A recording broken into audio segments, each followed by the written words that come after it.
Yes, hello po mga ka-ekspresyon. Dito po tayo ngayon sa may Muntinlupa. At eto, ayan, grabe, inabot kami ng ulan. At nag-ready lang po kami. Pero ito yung kasama ko si Puyal PH. So ano masabi mo sa first ride natin? First ride, Na nag-umpisa pa lang tayo.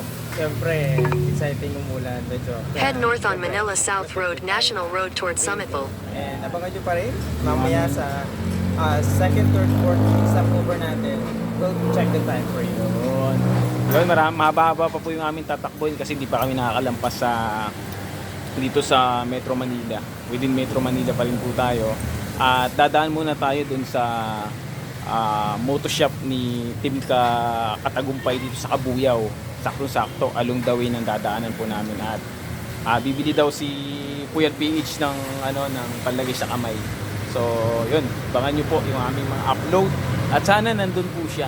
So, yan, saka si Robin Moto Vlog, shoutout po sa lahat ng staff ng Team Katagumpay Motogirl Shop. Yan. So, papunta na po kami dyan. Shoutout po.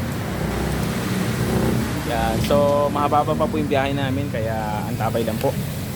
Malayo pa po ang aming patutunguhan sa Quezon Province pa. Ano yun? District 4. District 4 ng Quezon, kaya medyo dulo pa po yun. Lalampas pa tayo ng Lucena, dire-diretso pa po yun mga ka-inspirasyon. So yun, update lang po namin. Anong oras na? Uli?